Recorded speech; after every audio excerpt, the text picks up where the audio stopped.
All right. One of the questions that I get a lot is what is the difference between single family investing and multifamily investing, right? So, multifamily investing is something that, again, looks very, very sexy. A lot of people love to show it on TV.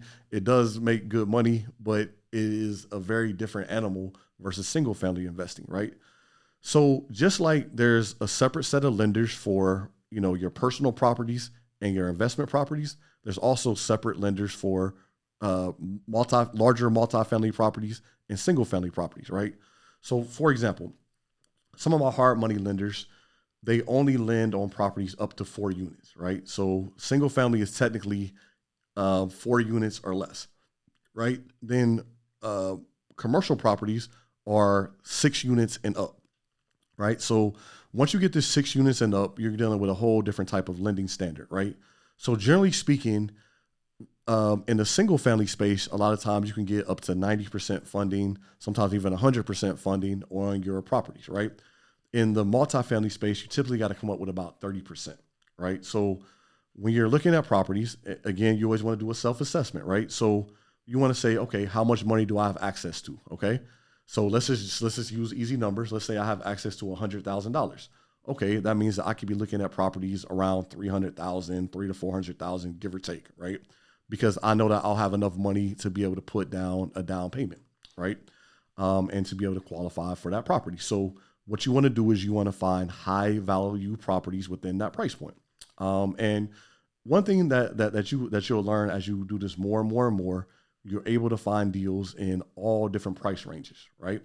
So you say, okay, I want to do a couple of these, right? Now, one of the things I want to emphasize is that what you want to constantly do is constantly be moving up, right? So let's say you buy a duplex, you buy a quad, then you buy a 6 unit. Now you want to start trying to buy a 10 unit, then a 12 unit, then a 20 unit, 40 unit, up to maybe even a 100 unit, right? Just depending on what your objectives are. Because what you'll find is that it's a lot easier to deal with one 20 unit than it is 20 single family properties, right?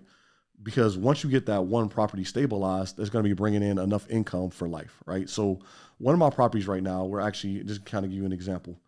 We're working on converting it from a traditional rental to supportive housing, right? So basically, we got a situation where where we possibly could go from getting about $800 to $900 a month per unit to about $2,500 per unit, right?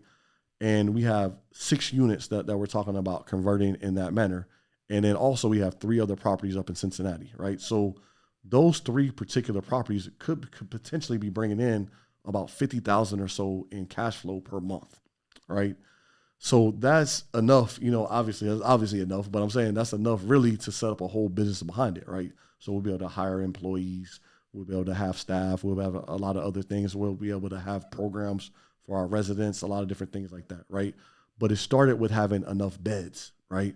So one thing that you want to do is you want to get the amount of doors or the amount of beds that you have up, right? So in a college town like Tallahassee, a lot of times we'll talk about beds because it may be a 4 bedroom, 4 bathroom apartment, right? So even though it's one apartment, you still have 4 beds because you have 4 separate people paying you rent, right? So these are just things I want you to think about. So when you're getting into multifamily, what's very important is this, right? The main thing that they start looking at is your net worth, right? So you have to learn how to write down your net worth. So there's a spreadsheet.